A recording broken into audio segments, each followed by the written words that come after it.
Often when we're looking to improve patient care, it can be easy to focus on those features of the medical record itself, which lend additional tools and capabilities to clinical teams and frontline users. However, it can often be just as important to have a bigger, wider understanding of what is happening with your population through reporting capabilities. eClinicalWorks, of course, comes with a suite of reports under our eBO package, which can be used by practices of all kinds. But of course, sometimes you might need a little bit of customization with those reports to really truly match them up to what your practice is looking to accomplish.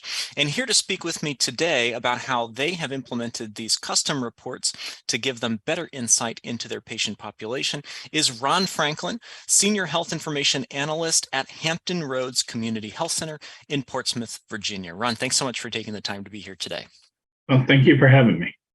Absolutely. So, Ron, get us started. Tell us a little bit about your organization, why you realized that you needed some new reporting capabilities. Well, we're a community health center, which supports a lot of areas of the Hampton Roads.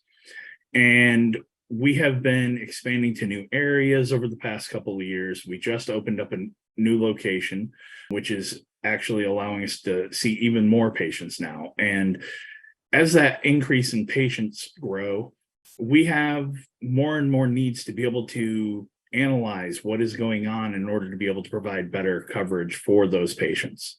And just looking at the front end isn't going to give you enough data. And the reporting can really sum up a big picture quickly and easily and be able to provide you with something you can see and then make decisions based on. So you are the reporting analyst, the report writer over there at Hampton Roads. And tell us what made you realize that there might be something else at play that you need to investigate. I started about 2 years ago, and coming in, there was a little bit of analytical structure, but as I started looking into things, there was a lot of data out there that was just being overlooked, and workflows, processes not really clicking to where we needed them to go. And when I started looking into the data, I'm like, well, this data here can show us some of these gaps that we have, and we can start closing these gaps. And in that, we can increase the productivity of our providers and our work staff in order to be able to provide better coverage for our patients.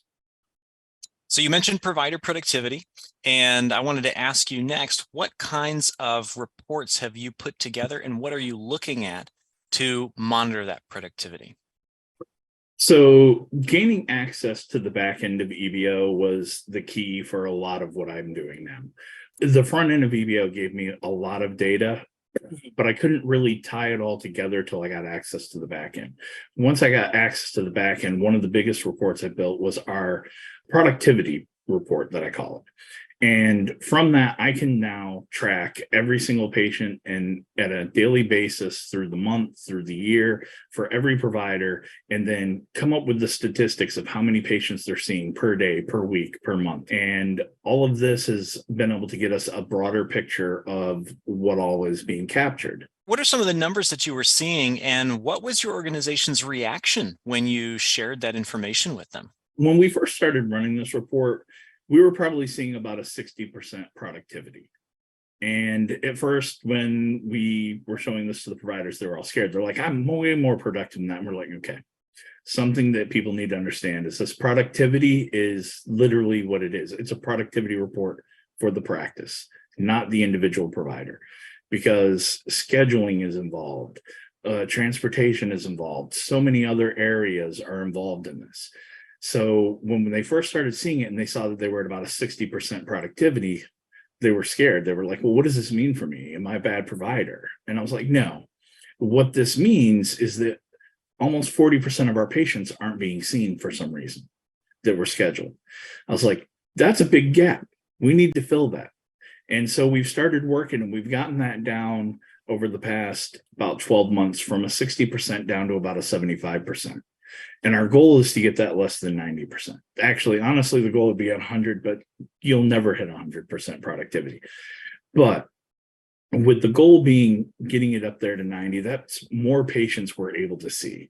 Yeah, I think, Ron, you really hit on a great point there, that It's not all on the provider's plate. It's a team effort. You're really leveraging these reports to start that conversation and make sure everybody is aware of what role they play and the impact that it has on the overall effectiveness of your organization.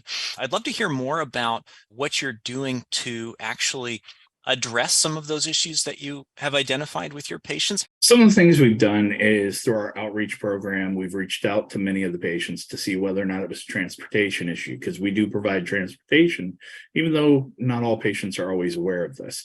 I've also looked into other programs because of this. There are programs that incentivize like low income patients and stuff to be able to get a free cell phone for a year, prepaid cell phone that allows them to make emergency calls or be able to access the web in order to get to patient portals and different things such as that. It's not a provider sitting there with a 15 or 30-minute visit with no patient. So By you taking those actions, making sure those slots are filled. I think most importantly, as you've said, you're also helping to make sure that more patients actually get the services that they need, while at the same time making sure that the organization overall is able to support those patients and stay healthy financially as well. Your Hampton Roads organization is very lucky to have someone like you who can write custom reports for their organization. But of course, for the people who are watching this, eCW does have a lot of canned reports that are available that do very similar things. Ron, why did you feel that you needed to go that extra step to customize those reports? What was the reason for that? some of those reports, I mean, while they give you a really good picture, especially the UDS canned reports, there is different reports built into the system with dashboards that provide you with a lot of information. And that gives you a really good area to look at.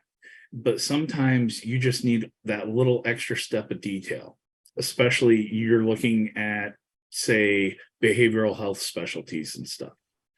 A lot of behavioral health things need to have more of a track record training type of thing where we look over a period of time. You need that timeline in there.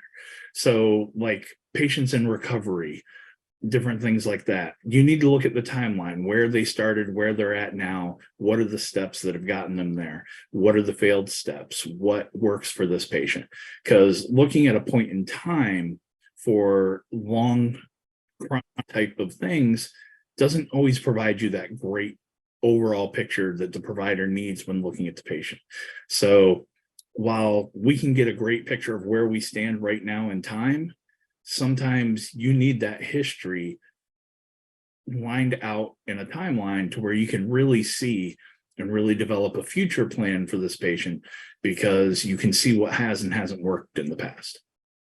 So what I'm hearing is that, you have broader picture of what's going on in a certain specific circumstance. You're able to investigate that a little bit more thoroughly and maybe come up with some more targeted interventions as a result of that customization of the reports. Exactly. Ron, I heard that you have a productivity hack for people who use eBO reports on a regular basis. What is that tip for people? I use eBO daily, and I'm probably in eCW itself very little, and constantly my eCW is locking up because it's got the 15-minute lock window. And then you're going to look back at a report and it's locked, and you're constantly logging in and out and in and out. There is another way to be able to get to eBO, and that is that there is a web link that you can use. And that will allow you to access eBO from any web browser.